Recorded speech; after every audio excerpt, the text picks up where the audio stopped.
In 1901, the British Empire was losing a war over African gold. Boer commandos and their African allies had turned the world's most powerful military into a laughingstock. So the British stopped fighting the men and started targeting their families instead. Within months, 109 concentration camps sprung up across South Africa. Over 200,000 people, Boer and African men, women, children, elderly, were herded behind barbed wire. The British called them refugee camps and claimed they were for protection. But inside those camps, 7-year-olds watched their baby siblings starve to death. Families of 8 were crammed into tents meant for 2 soldiers, with barely enough food to keep a single person alive.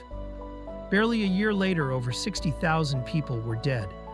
The majority were African families whose deaths were never properly recorded because, in British eyes, they didn't count as full human beings. Of the 28,000 Boer civilians who died, 22,000 were children under 16. For African children, we don't even have reliable numbers. Entire family lines vanished without trace. This wasn't collateral damage. This wasn't an accident of war. These camps were designed to break entire communities by starving their children. And it worked. The man who created this system was later knighted and celebrated as a war hero. The empire that implemented it continued to control African land and resources for decades to come. For over a century, this story has been told as a war between white people that happened to take place in Africa. But the gold that started this war came from African soil. The labor that extracted it came from African hands. The societies that were destroyed were African societies. And the people who suffered most were African people, fighting to defend their way of life against an empire that saw them as obstacles to be removed. So how did the British Empire, the same empire that claimed to be civilizing the world, perfect the systematic starvation of children? How did a war over African resources become a genocide against African people? And why is this the first time you're hearing about this from an African perspective? In 1886, prospector George Harrison found gold beneath the Witwatersrand. What lay under this African soil triggered a gold rush and set the stage for systematic murder. The Sotho, Tswana, and other African communities had lived on this land for generations. Suddenly, thousands of British miners called Uitlanders flooded into the Boer-controlled South African Republic, soon outnumbering the Dutch farmers who claimed political authority. For African families, the discovery was catastrophic. Young men were torn from their communities to work dangerous mines. Traditional chiefs lost control as colonial powers competed for African land and labor. Ancient social structures crumbled almost overnight. The British government, led by Colonial Secretary Joseph Chamberlain, began demanding political rights for these Uitlanders, essentially asking the Boers to hand over political control of their own territory. President Paul Kruger of the South African Republic understood exactly what was happening. In his words, "It is our country you want," he told the British. But it wasn't their country to fight over. The gold sat beneath African soil, extracted by African labor, yet African voices were completely ignored in the political crisis pushing toward war. African communities faced an impossible choice. Some aligned with the Boers, seeing them as the lesser threat to their traditional land rights. Others calculated that British victory might bring more opportunities or protection from Boer expansion. Most tried to stay neutral and protect their families from the violence they could see coming. All these calculations proved tragically wrong. For 13 years, tensions escalated as Britain applied increasing pressure through political maneuvering, economic sanctions, and the threat of military force. The breaking point came in October 1899. After the failure of negotiations at the Bloemfontein Conference, Kruger issued an ultimatum to the British government. Withdraw British troops from the borders of the Transvaal and Orange Free State within 48 hours, or face war. The British government, confident in their military superiority, rejected the ultimatum. On October 11, 1899, the Second Boer War began. British commanders expected a quick victory. They were fighting farmers with hunting rifles, while Britain commanded the world's most powerful military. They assured the public that the war would be over by Christmas. They were about to discover why African knowledge would prove decisive in their humiliation. In December 1899, during what became known as Black Week, British forces suffered 3 devastating defeats in 7 days at Stormberg, Magersfontein, and Colenso. The Boers weren't just farmers. They were skilled marksmen who knew every ridge, every hiding place in their homeland. But their greatest advantage was their African allies. African scouts guided Boer commandos through terrain that baffled British forces. African messengers carried intelligence about British troop movements faster than any telegraph. Local communities provided food and shelter to Boer fighters, while misleading British patrols about their whereabouts.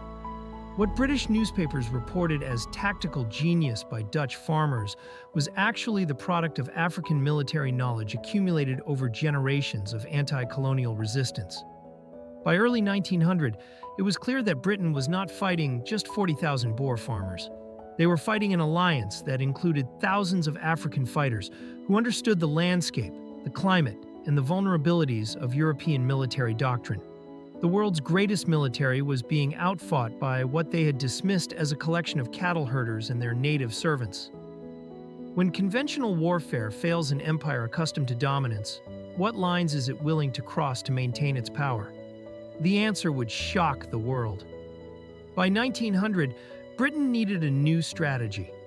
They found it in Lord Horatio Herbert Kitchener, the man who had conquered Sudan and avenged General Gordon's death. He arrived in South Africa with a simple philosophy: if you can't defeat the fighters, destroy everything they need to survive. On October 29, 1900, Kitchener issued what became known as Telegram 29, ordering his forces to sweep the countryside clean. His Scorched Earth campaign burned 30,000 farms to ash and leveled 40 towns. Livestock were slaughtered by the tens of thousands. Wells were poisoned with the carcasses of dead animals, making the water undrinkable for months or even years. Many of these Boer farms were actually worked by African families who had lived there for generations. When British soldiers burned these homesteads, they weren't just targeting enemy combatants. They were destroying African communities that had provided the intelligence networks and local knowledge that made Boer resistance so effective. This scorched earth policy revealed Britain's true understanding of who their real enemy was. They weren't just fighting Boer commandos, they were fighting African communities whose support made resistance possible. This gruesome destruction was not enough for Kitchener. He needed to control the displaced families flooding the countryside. Between 1901 and 1902, his forces constructed 8,000 blockhouses connected by 6,000 miles of barbed wire fencing, effectively turning South Africa into the world's largest open-air prison. The cost was enormous, over £1 million, equivalent to roughly £100 million in today's money. What happens to families when you burn their homes, destroy their livelihoods, and make them refugees in their own land?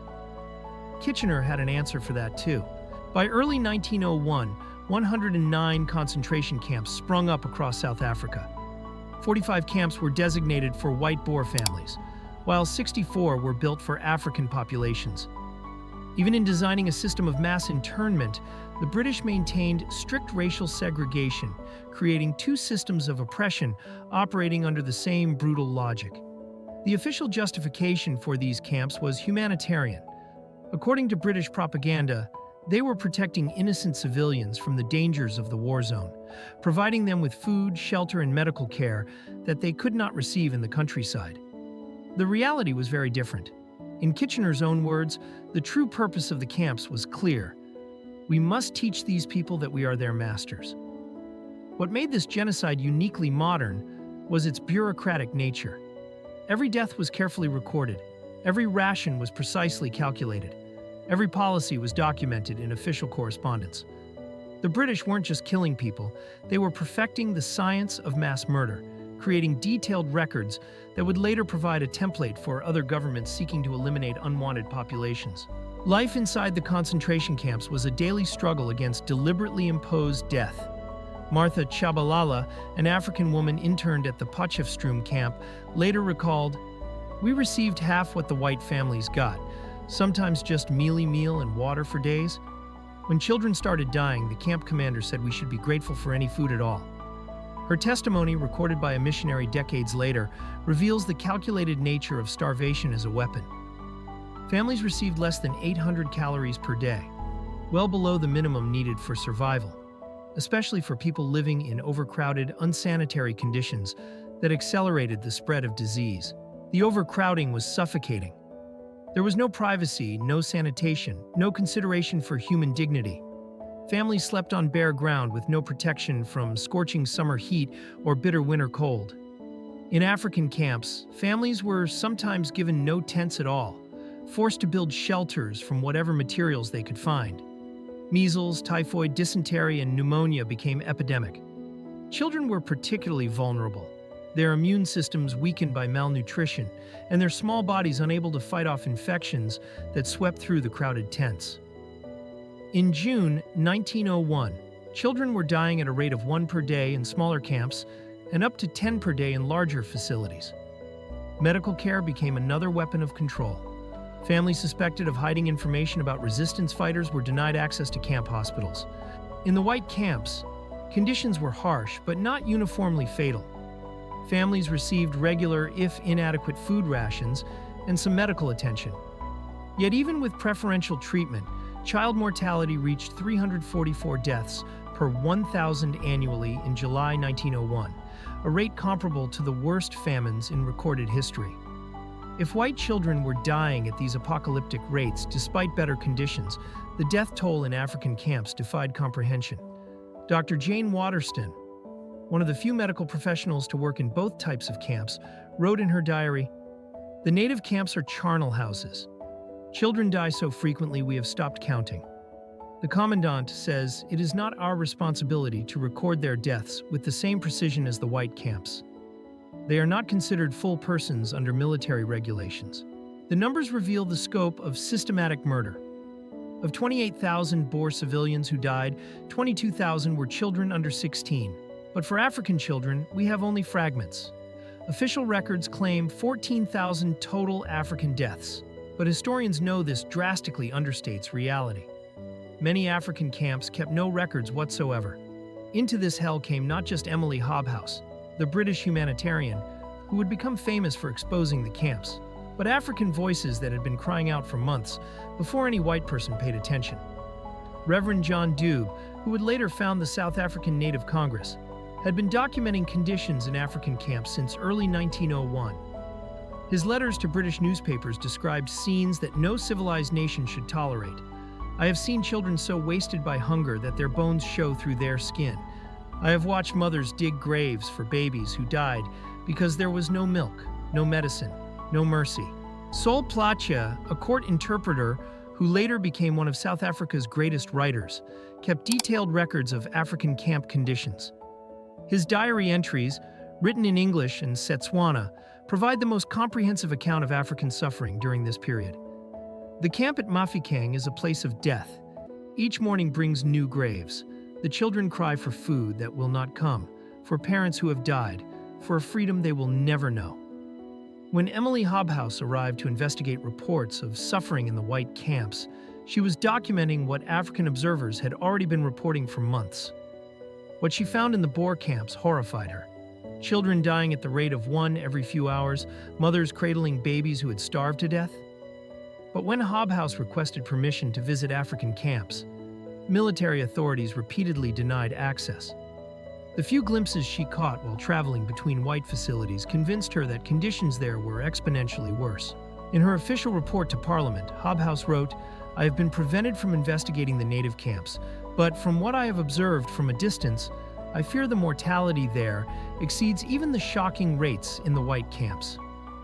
Her photographs and testimonies provided irrefutable evidence to the British Parliament, but the political response revealed how deeply racial hierarchies shaped even humanitarian concern. The outrage focused almost entirely on white Boer suffering. African deaths, when mentioned at all, were treated as regrettable footnotes to the main story. The government's calculated response proved they understood exactly what they were doing. They appointed a commission to investigate, but only white camps. They implemented reforms that reduced Boer child mortality, but left African camps untouched. They provided compensation for white families after the war, but offered nothing to African survivors. The message was unmistakable. White deaths required investigation and reform, but African deaths could be hidden and forgotten.